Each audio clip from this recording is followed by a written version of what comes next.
So if you're watching this video, you're probably in the same boat as us, where you're thinking, in light of the recent coronavirus outbreak, how can we continue to connect with our congregation and our community surrounding our church? And one of the ways that we're able to do that is through live streaming. In this video, I want to show you a very quick, easy, simple setup that you can be utilising in your own church setting that will allow you to continue to connect with your community.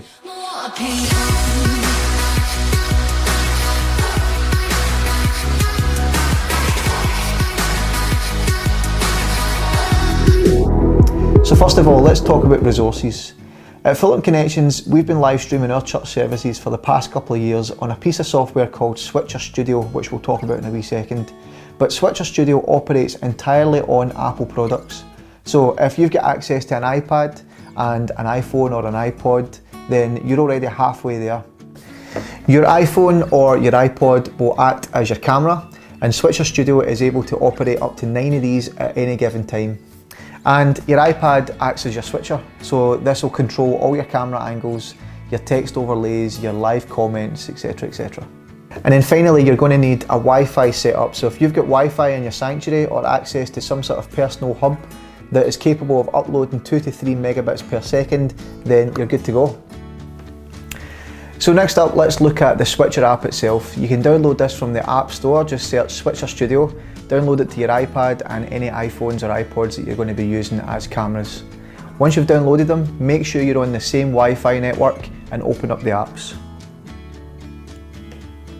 So when they're opened up here, on the iPad we want to click Use as Switcher, and on the iPhones or the iPods we want to click Remote Camera Mode. So on the iPad, this is going to be your user interface. This is what everything's going to look like. On the right hand side, you'll see which platforms you're able to stream to. On the left hand side, you're going to see all your sources. So your cameras will be your text overlays, your logos, etc.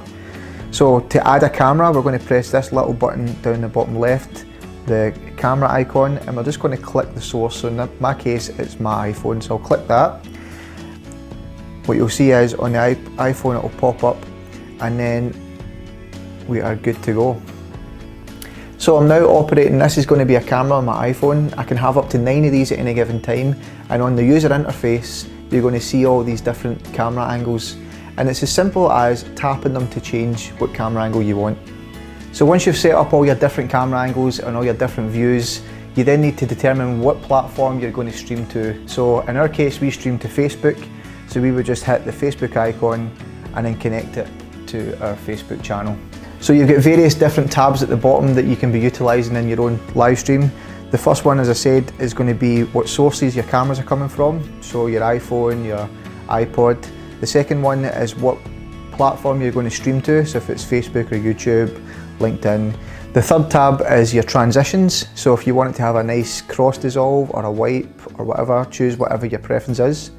The fourth tab is where you're able to control stuff like your exposure, your focus, white balance, etc. on all different types of cameras. Your fifth tab is where you can find out all your audio. Wee extra tip, if you've got a desk, you can take a line out. If you purchase yourself what's called an iRig, or have some sort of adapter that can take an aux out into a 1/4 inch jack, then that's what you want to utilise for your desk. Sixth tab along is your comments, so you can keep an eye on your live comments as they're coming in. And the final few tabs are just a few things if you really need them. So you can find out what kind of video, how long your video chat you've been using. You can display scoreboards if it's a sporting event. You can add a poll for some call to action at the end of it. And then finally, you can just determine what you want on your tabs. And that's it. That's the setup that we use at Philip Connections week in and week out. Last few things to probably talk about is, first of all, costings. Switcher Studio operates a yearly subscription. You can get 2 weeks free, so it's definitely worth trialling it out and see if it's going to work for you and your church.